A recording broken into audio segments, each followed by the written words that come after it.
Prepare to be propelled into the future of cybersecurity, where AI not only enhances our capabilities, but also challenges us to think differently. This afternoon's keynote is your map to an uncharted digital world, brimming with potential and ripe for discovery. Join our speaker, Chris Nyhuis, in his mission to transform knowledge into power and turn AI into your strategic ally in the digital age. At the 2024 ATC Tech Summit, you'll discover how AI transforms cybersecurity strategies, from sophisticated offensive attacks to robust defensive measures, and learn to navigate its complexities with precision. In the vast expanse of cyberspace, threat actors lurk in the shadows. In this ever-evolving battlefront, the use of artificial intelligence isn't just an advantage, it's a necessity. Today, we're on the cusp of a transformative era in cybersecurity. AI can impact cybersecurity throughout its entire lifecycle, yielding benefits like automation, threat intelligence, and improved cyber defense. Nevertheless, it also brings challenges like adversarial attacks and the need for high-quality data, which could lead to the inefficiency of AI. AI is more effective at detecting cyber threats than traditional methods. Machine learning algorithms can process enormous volumes of data in real time, detect anomalies in behavior, and uncover hidden patterns that signal a cyber attack, which may otherwise go unnoticed. Chris Nyhuis is an accomplished speaker, cyber warfare instructor, and evangelist in the cybersecurity field. He founded Vigilant in 2009 to systematically change the way cybersecurity is performed. Ladies and gentlemen, please welcome our esteemed afternoon keynote speaker, co-founder and CEO of Vigilant, Chris Nyhuis. Thank you.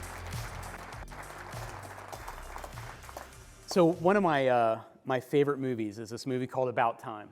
And if you've never watched it, literally watch it today, because it will change your life. But the main character in the movie, Tim, is at one point recalling this song by Baz Luhrmann called Sunscreen. And in the song, Baz Luhrmann says that worrying about the future is about as effective as trying to solve an algebra equation while chewing bubble gum. And he goes on to say that the troubles in life will always be the very things you aren't thinking about with your worried mind. And today, we're going to talk about AI and its excitement, but how to approach AI in your cyber programs so that way it's effective for the long haul. Because if you notice anything about the cybersecurity industry, there's always a panacea, right? There's always something that's going to save the day. It makes us feel good because all of us are stuck in the land of worry. You know, it's why we have boxes of technology we've bought and never opened up and implemented in storage rooms at our offices, right? It's why we purchase cybersecurity technology, implement it, and 18 months later switch to something else, because it never quite fits what we're really going after. And part of that is because this industry, and if you've heard me speak, I think it sucks pretty bad in a lot of cases. And I'll say that, as a vendor myself, and the owner of a cybersecurity company. And the reason I started Vigilant in the first place, over a decade and a half ago, is because as a CISO, I was starting to see that.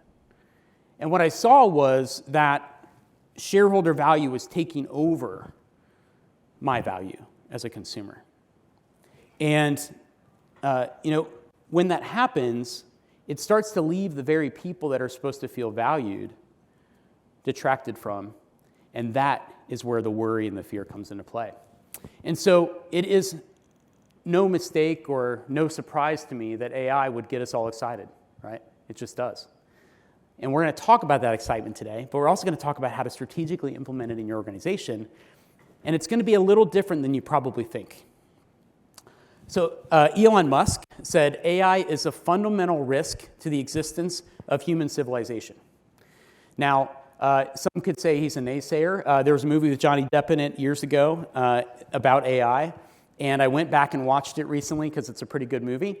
And in the crowd, in the movie, was Elon Musk. And so he's a pretty big fan of AI, but it also scares the hell out of him. Now, I agree with him, but not for the same reasons that he thinks. But I agree with him because of this. I agree with Elon because I believe that the risk to our existence is dependent on how we and others adopt AI. That's the key. AI isn't going to take us down. It's not going to destroy us. But our ability, or the way in which we deploy it, or the way we use it in all areas of our life can actually destroy your business.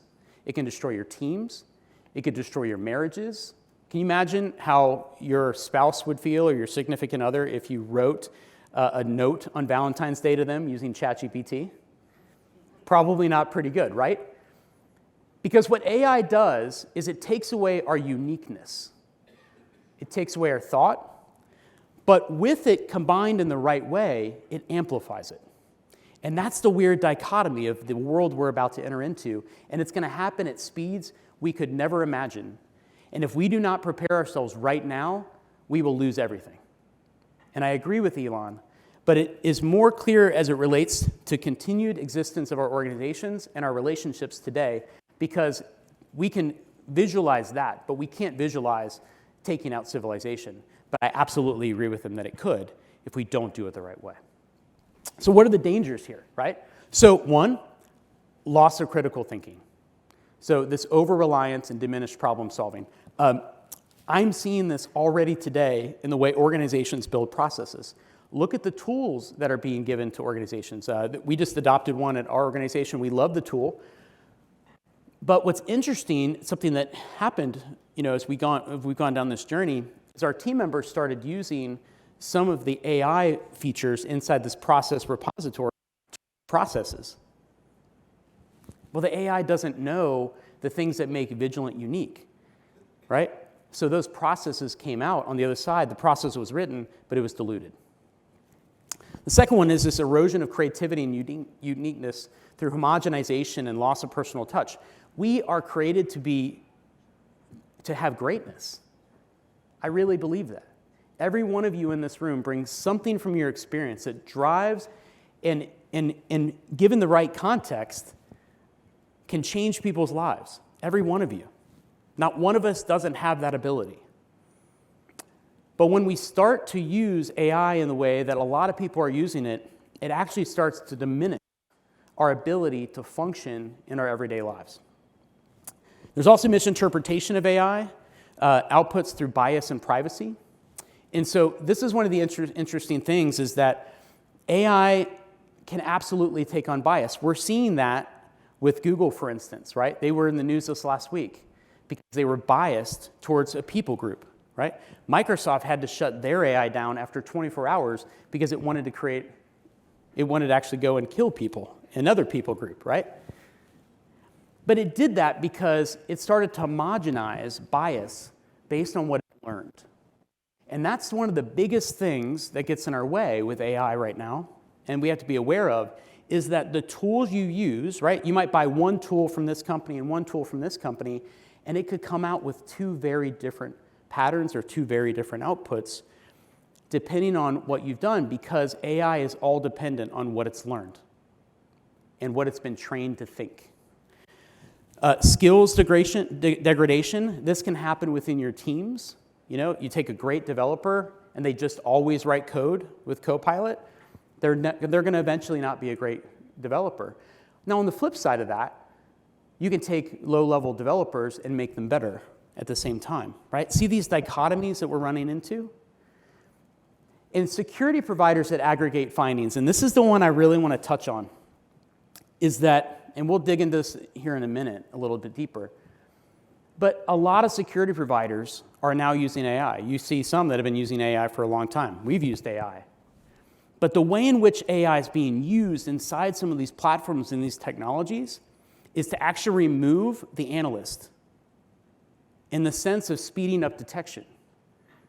But what's interesting about it is when you aggregate detection from learning about aggregate information, you start to do a lot of the things I just talked about there in the dangers, is that your detection becomes less unique to you. It becomes less effective. it actually starts to take longer to detect, right? We're seeing that now with ChatGPT, where ChatGPT now is actually less effective in its answers than when it first came out, dramatically, by over 50%. And the reason that is the case is because it's learning from all of the things that it interacts with. And so if someone out there teaches something that's wrong, it will learn from it, and it will start to take that on those personas. So 2 key themes for our success with AI. One is mindset. And so this is the control of psychological projection. What psychological projection is when you look at other people, you tend to look at them in the way you see yourself. So if you're a liar, you will tend to think other people are liars. If you're honest, you will tend to think other people are honest. That's why good, honest people always get duped, right? Because you project onto yourselves. We do this here in the United States, where we will project on our enemies out there, or hackers or whoever, the same personas. We think they play by rules because we play by rules. And that's not the case. So psychological projection puts us in a place where we start to think about someone else the other way. And so as we are going into the world of AI and we're training AI, we have to be careful to train our defensive systems and our technological systems that we use in cybersecurity and cyber warfare so that it understands the actual persona of who is attacking us and not who we are. Does that make sense? And the reason you need to do that is because you can train AI systems in certain ways to actually miss the threat. And that's where your responsibility comes into. If you hear me speak a lot, I beg you, right? We beg our clients to be part of the game. We don't want you to be out of the story. We are not the heroes of the story. You are. Together, you have to fight with your cybersecurity vendors. And so if you're using things like AI in your platform and you have no idea of how those things are being trained or what models they're using or any of those things, you're literally putting your organization at 100% complete risk, and you've taken your hands off the wheel. And it will dramatically become less and less effective for you. And it may seem really cool because it seems glitzy and glamoury, right? And it's tied to some cool learned model out there. But you got to, more than ever right now, put your hands on the wheel. You have to ask the right questions. We're going to talk through those today on how to build strategy. We're not going to talk about the technical things today. We're going to talk about the strategy of building a security program around AI. But so you have to make sure you control the projection. You have to control the way it learns. You have to have your data, not aggregate world data. You have to have your unique data. And the reason that's the case, that you have to have your own models, is because attackers are now attacking individual organizations in unique ways to them. And that is an interesting change in their game. The second one is time as a weapon, with AI being the tool. AI should never become the weapon. It absolutely shouldn't be, right? Time is the weapon.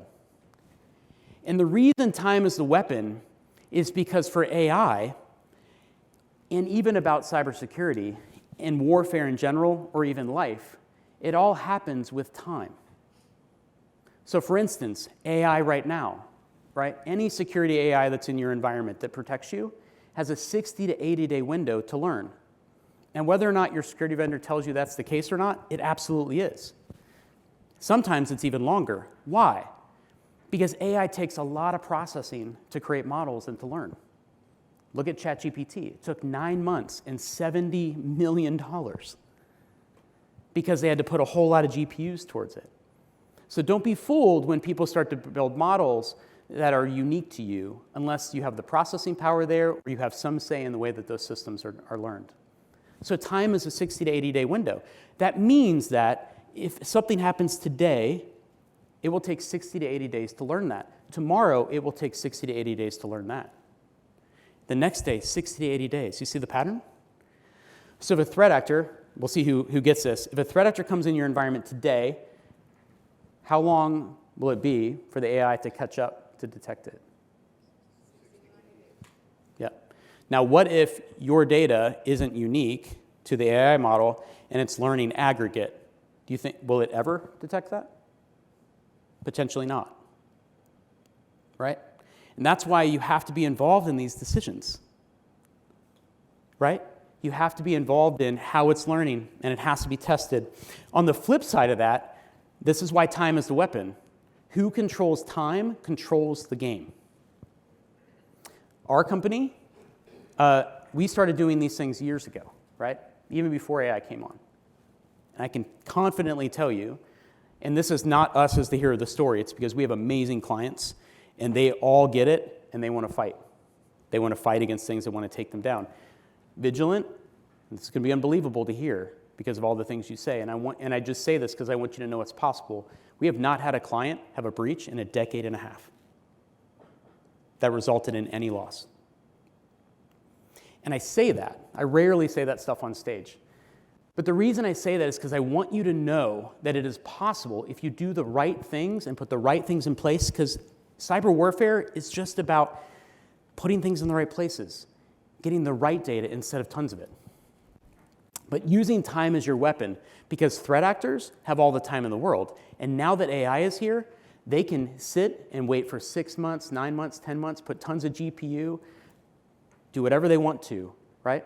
To go and learn about you before they even attack. And once they come in, then they have the AI operate in your environment, and it learns about you, and then they take you down. So, increase in mean time to detect. So mean time to detect is when a threat actor starts doing something right now to when it's actually detected. So this is a really hard graph to find. I actually had to build it, and I had to build it by going back and pulling the individual results, because and I think it's because it's not a good story, but you can't go out to the internet and search, hey, what's the trend of mean time to detect over the last 12 years? You have to go pull up the reports consistently, go find the number, pull it together, and put it up here. So what you're seeing right here is the industry is losing. The mean time to detect hasn't gone down.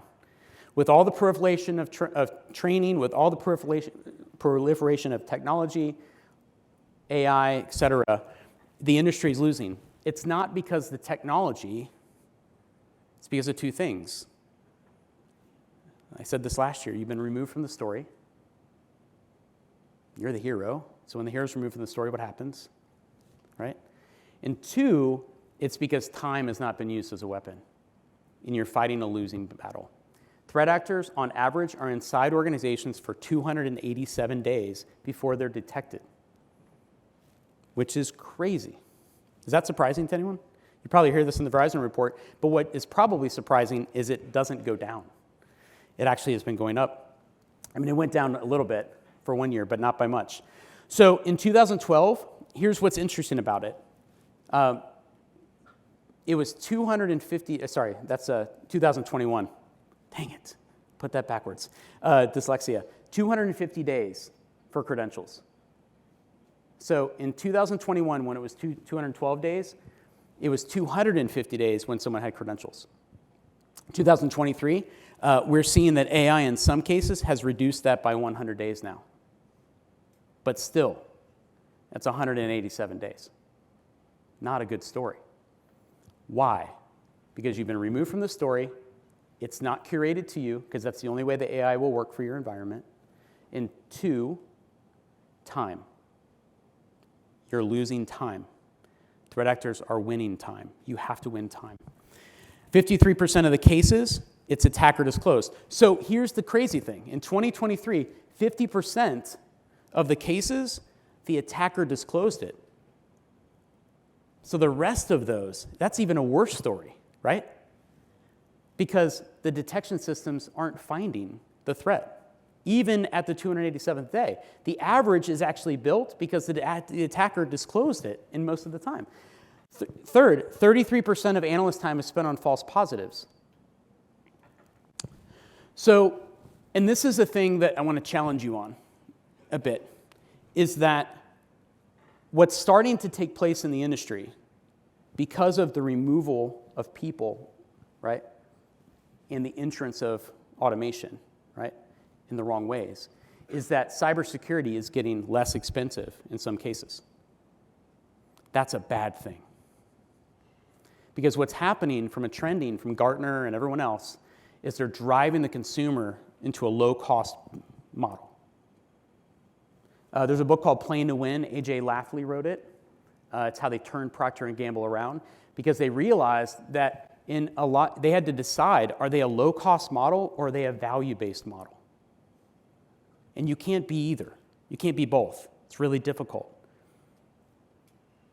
And so what you're feeling as a consumer is that this low-cost mindset's coming in, but it's because the value is being reduced. You're not getting the same value for a dramatically low price. It doesn't make sense. So again, you have to ask the right questions about the things you're getting and how those things are working to see if they're really effective, because I can tell you this, the reports that come out of it are going to make it look like things are working. But remember what I said.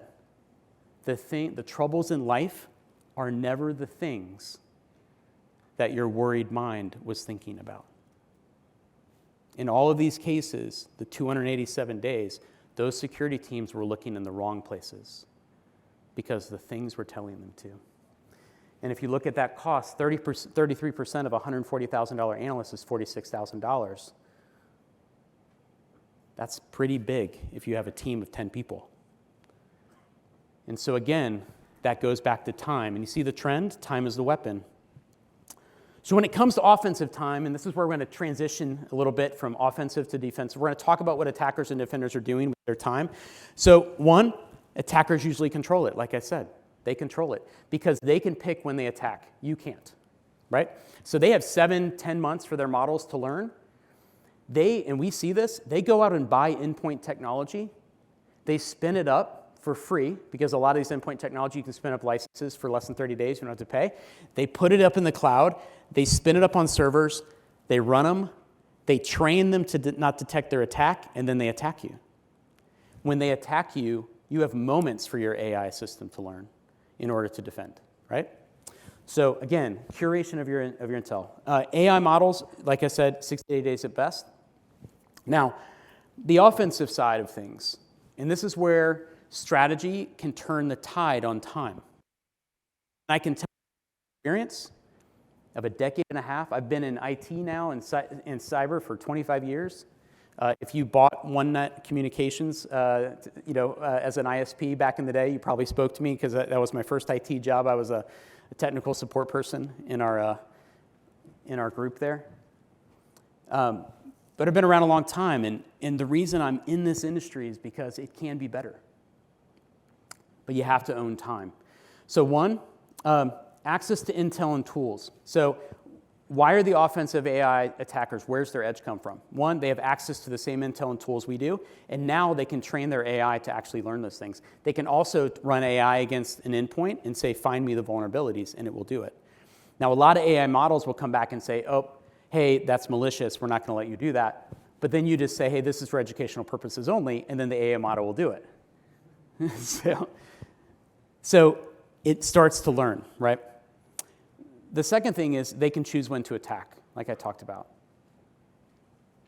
And these are real things. So you have to realize when you're fighting a battle against someone, you have to understand their advantage. And these are their advantages. So when you're working in security or you're building your own or you have your own team or you're with an external provider, you have to dig into these answers and questions because they're real or you will fail. Just like if I had my team go out and say, create processes to run an organization, we would dramatically lose what makes Vigilant unique very, very quickly. And anyone that came on our team within just a hiring cycle, we would be a massively different company. So attackers can use it to create malware and find vulnerabilities, like I said. It's pretty amazing, actually. If you ever do this, you can find vulnerabilities in code in seconds. And you can say, write me an exploit, and it will write it. But here's the thing that threat actors do that we don't do on our side. They test it. They write those, and then they test to see if it actually works. Why? Because they get one shot to attack. But the cool thing is they have a ton of time, right?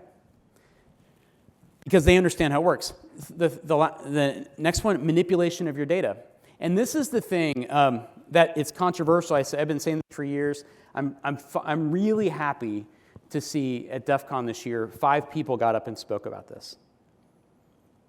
And I'm going to say it, and it'll probably piss some of you off.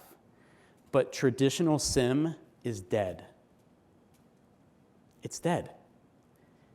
And the reason it's dead is because the data itself is, one, the least trusted data set in your entire environment because it can be manipulated. As an attacker, an offensive person, I can come into your environment, or Dan Bevan, you'll see our CEO is going to be up here in a minute, one of the best hackers I've ever seen in my life, can come into your environment and then take a system, own it, and then manipulate you like a joystick in your environment just based on the logs they send. Because why?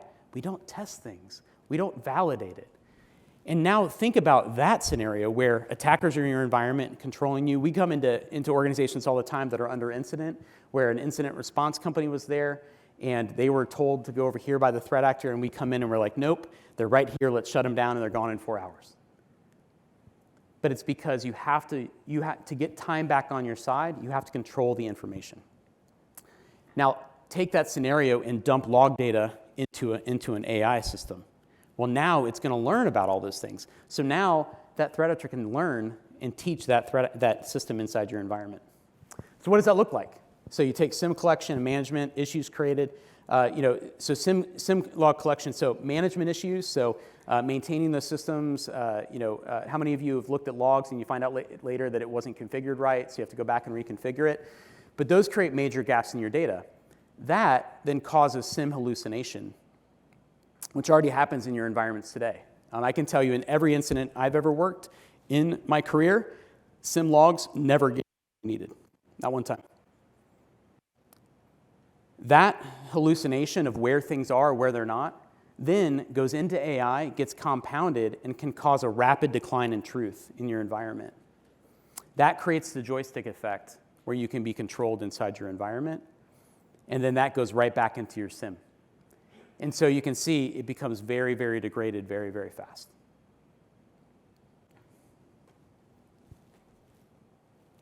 So what do you do about it, right? And it's depressing sometimes to think about your threat actor, but that's how you do warfare. You have to think about, what could they do to me? You have to think a little bit evil. You have to think of things that you're not normally used to doing. What would I do if I wanted to shut a hospital down and cause a ransomware effect and maybe kill people? Like, none of us in this room should be thinking about doing that, right? Because we're good people. But that's what threat actors do. So you have to think about those things. So how do you fight that? How do you get edge back? Well, with the manipulation. Change your log strategy. Use less data. Most of the data in your environment that you're pulling from a log information from a security standpoint isn't even relevant to finding threats in your environment. We are just last summer started working with a defense contractor that we're moving towards a relationship with. And by coming in their environment, we can reduce their logs to relevant data by 60%. This is millions of dollars they spend storing and collecting information that they don't even need. So, but this is stuff you can do on your own. Like, if you're pulling log information out, it has to be relevant. And in a lot of cases, what we actually see are things where logs are being pulled that are irrelevant, and the relevant logs aren't even being pulled at all. So you really have to create a strategic log strategy, less data. You need to curate it. You need to create your models based on that. And you need to test that model that you create, right? So that what I mean by testing models is, the way AI works is you'll have a model, you'll feed it data, you'll train it. You need to treat it like production, because if you give it other information, it can actually change the way it sees things. Once you do that, you need to actually test whether or not it can detect the things in your environment, and you're getting the output you need. The second one is AI-assisted intel, how you can get access to intel and tools. Threat actors have access to the same tools you have. So you have to use AI the same way they do, right? You can use this to 10x your team to write intel, right? You can upskill less skilled team members by having your more skilled people train your AI models, and then having your lower skilled people use those models. But again, remember, and that's time. You're getting time back, but you're testing it. You're controlling the model, or you're working with someone that can and that does, right? And that can help you to do that. Third, they can choose when to attack. So here's some minor things you can do to trip up AI, and this is something that your team should start to be thinking about. How can we manipulate AI like threat actors do? Threat actors take tools, they train it to not detect their attacks, and then they attack on it. So how can you manipulate AI in the way it learns? Well, you can obfuscate things. So one of the things that threat actors do a lot is they'll just ping you. Well, most people don't log that data or even look at it. But what's a threat actor doing with it? They're trying to see how long you're up. They're trying to see if you've rebooted recently. Even if you have an HA, it's going to show that, right, if you reboot it. Because what they're trying to find out is, hey, did these people reboot? Because if they didn't, then all the vulnerabilities since the last time we know they rebooted are now on that system. And now they can use AI against it. So how can you trip up AI? Reboot your firewalls every once in a while randomly, even if you don't update. Because we all live in production, and we know that we can't just reboot firewalls all the time. Like, we can't update them, but you can reboot them. So get in their heads. Think of the ways you would be able to footprint your own self and just change it up a little bit, because that one change alone will most likely take you off an AI's target list, 100%. You have to think about time. These things are about time. And AI is just a system to give you back time. It's not to replace you or your mind or anything about you, because you are valuable and your mind is magnificent and you have amazing thoughts and you have experience and you have context. AI is a tool.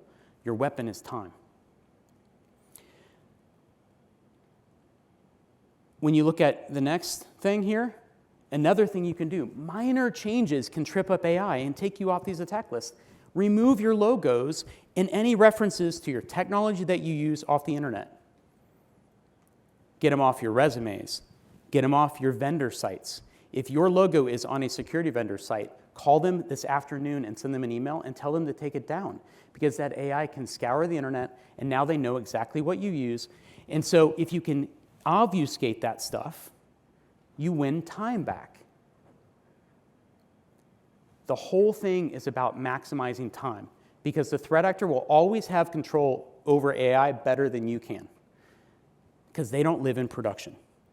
So the only way you can beat a threat actor with AI is owning time and thinking of ways to do what they do to us, which is change up the game. And so use AI. Another way you can use AI in your environment is to create trend analysis and drive decisions. But here's the thing. The trending will only be as good as the data that's coming into it. So you always have to put intelligent thought into anything AI tells you to do, because it could have trained wrong, it may be missing data or whatever, and that's why you keep training it and making it better. But you can't just train a model and let it go. But you can use it to create trend analysis, and you can create systems and processes to validate that really quickly. And if you do those things, what's really, really interesting is you can start to trust data that you're driving in your log systems. You can make these logging systems trusted by creating trusted systems in your environment that you can compare against, very similar to the way a lawyer reads a document, right? Your lawyer charges you $800 for the email, but they take the document you want to compare and they run it through an application. They have a trusted source, run it through a second, and then they automatically see the things that have changed, and they're able to find threats really quickly. That's how you reduce time.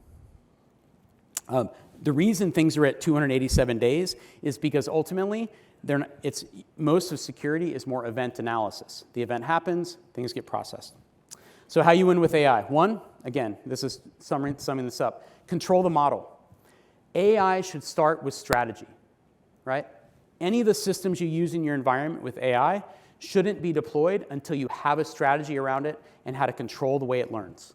And if you have vendors that use AI, you need to have these conversations with them and ask them these questions. And I promise you, when you start asking these questions, you're going to start realizing that a lot of the things that use AI aren't that effective. And when I get up and speak, my whole goal is to put power back in your hands. Because ultimately, you are the ones that get in the news. You are the one. I mean, when's the last time you heard a cybersecurity company in the news because some company got attacked? Never. Because the contracts don't allow you to do that. But your name's in the news, your company goes under, your team suffers. So you have to drive these questions, and you have to understand how are these things being done from a time standpoint to take it back. Control the model. 2, strategic placement of data collection in your environment. The most important data is knowing what's happening around and within your endpoints. A lot of companies, we hear this all the time. Talk to our sales team. They hear over and over again, we moved our data to the cloud. We don't need to do cybersecurity in our offices anymore. Our team members are remote. On 100%, 85% of the attacks that happened last year, no, 100% of it, what I'm about to say is 100% where attackers are going. And you can see it because it's trending. Last year, 85% of the attacks came through the endpoint. Why did companies miss it? Because they removed security at their sites. Now, what they didn't remove is logging and endpoint technology. When you look at that, think about that strategically, you have your only collection points about security are on the potential systems that are compromised, which could lie to you because a threat actor can control the data coming out of them. You cannot remove the detection around your systems, whether they're in the cloud, they're at people's homes, or they're in your network environments at your offices. Do not remove network detection, because that is what will drive the truth for your AI systems. And it will make your AI systems unmanipulatable because you will have data sets that you can compare against less trusted systems like endpoints.